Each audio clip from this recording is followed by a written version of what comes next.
Do you hear what he's saying here? It's got to be free education. And he's tired of being run in a country by a bunch of millionaires that don't care. So they will go to the Senate of Rome or to Caesar.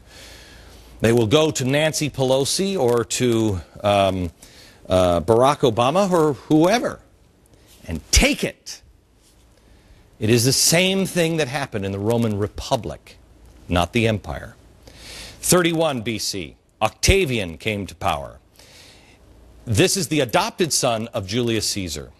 Well, he's the guy, if I may, Octavian, do we have him up here? We don't even have him up here.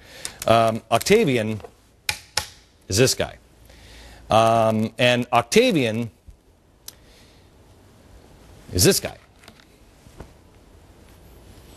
Because Octavian is the guy who established the political structure that was the basis of what became the Roman Empire, the Roman imperial government. For the next 4 centuries, major changes need to be made. The whole thing was falling apart because they had dismantled it. They had, bit by bit, dismantled everything. It was in trouble, and people were crying out that we got to have change, we got to have change. So Octavian came in. But Octavian was genius. He realized that the Roman people, they loved the Republic. They loved it. But it was no longer an option unless they completely changed. So he had to go a different way. His solution, instead of saying, guys, we've screwed it all up, we've got to reset here. Instead, what he did was, he gave the people what they wanted and what he thought they needed. I don't know how many speeches he had to get and give, but he got it all through. Instead of abolishing the cherished institutions, he continued them. The people still were represented. They still elected their representatives. Still happened. The assembly still gathered. The Senate still oversaw the provinces and advised Octavian. It was all still there, but it didn't mean anything. As one textbook puts it, quote, by maintaining the facade of the Republic, Octavian camouflaged his absolute power. By maintaining, we just saw that they're saying this is rigged. In their own party, Senate, the Senate is now saying this is rigged. There's something wrong here. We just showed you that the FCC is going around the Senate. They said no. Court said no. But the FCC is pushing net neutrality anyway. And moreover, Octavian's control over the armed forces made resistance futile. Couldn't resist. In keeping with his policy of maintaining the appearance of traditional Republican government, Republican as in the Republic, it was all still there. He went a step further. He refused to be called Caesar. Remember, he was the adopted son. Caesar? Nope. He didn't want to be a dictator. Nope. Instead, he disguised himself. He was an autocratic ruler. He took the title of princeps, which is first citizen. I'm just like you. I am just like you. First citizen. The people of Rome had gone from being citizens of a republic to subjects of an emperor. And it all happened without violence, without votes, or without fanfare. They didn't really even know. And they were actually happy about it because they were bought off. Now, where are we seeing this today? I'll show you when we come back.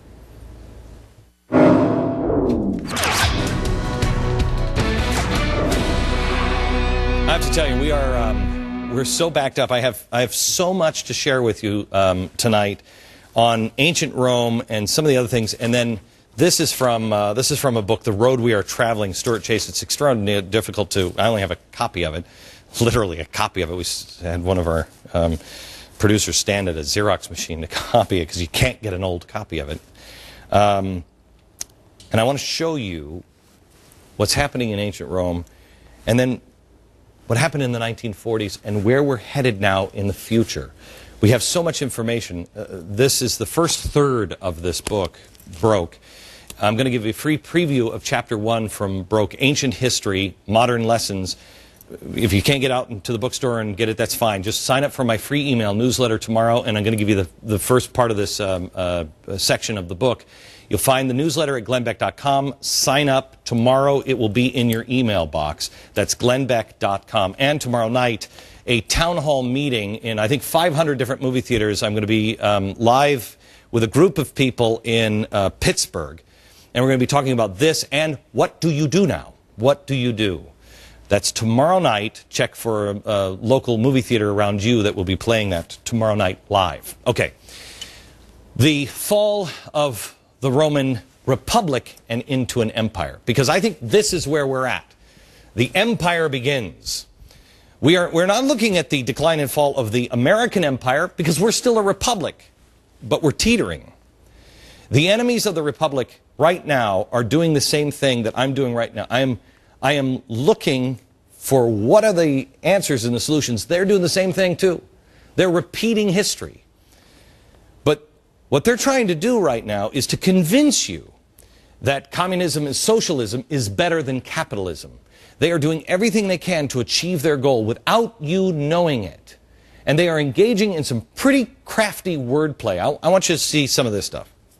And the only way that capitalism can be changed is by fighting for a better system. And that system is going to be a socialist society. We want to move from suicidal gray capitalism to some kind of eco-capitalism where, at least we're not, fast-tracking the destruction of the whole planet. Will that be enough? No, it won't be enough. We want to go beyond systems of exploitation and oppression altogether, but that's a process. Okay. Capitalism can be changed into socialism. Oh, okay, well then it's not capitalism anymore. Ask any business person, they will tell you that China is the future. Well, what is that? China has they have state capitalism. That's what it's called. State capitalism.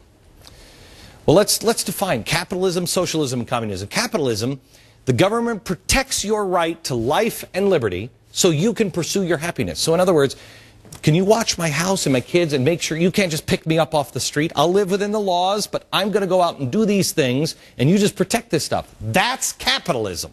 We haven't been doing that for a long time. The government isn't even protecting our life and liberty anymore because they're not arresting the bad guys. So we're not doing capitalism.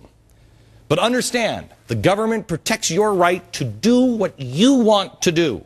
Socialism has private ownership, but it's directed or partnered with the government. GM is a great example of this. They don't own it. We own it, but they kind of own it, but more or less they direct it. That's what's happening with socialized medicine, healthcare. They're not going to own these companies. They're going to partner with them. That's socialism. Communism is everything's owned by the government. And they tell everything, they take it all, and then they give you a little bit of it. That's how it works. Now, these four. There's local government. That's the closest to you. There's state with a small s. That's your region. National, our country. And then there's global. Well, our founders said that local government is the way to go. State government, it should be in this order of power. Global would be the weakest, national, state, local. This is the founders. This is number one. But what we're doing now is the exact opposite. State, when they say state capitalism, China is a state capitalist society. They don't use state like this. They use capital S, which is state capitalism. Capital S, the biggest government there is, the state. So it's state capitalism. Well, is it state capitalism in China? In China? Well, yes, because it's national. So it is the state. Is it capitalism? No. But it's also not communism. It's state socialism. Let's not use the word state, because one thing that progressives and Fabian socialists love to do, they have thesaurus. They have the thesaurus industry cornered. They love to change names.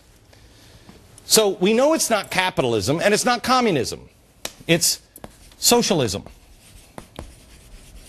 State socialism. But they got the thesaurus out. Forget state. It's national socialism. What is that? Mussolini. Germany. They know, they can't say that it's National Socialism. They know you'd freak out. Well, if you knew history, you'd freak out, so they call it state lie capitalism. But that's not where we're headed. When they say that the future is state, remember, that's a capital S, state capitalism. That just means whatever the biggest fish is, for the first time ever, the biggest fish will be global. So we are looking at global socialism. Now, let me ask you this. What is George Soros, his open society? A lot of people don't understand.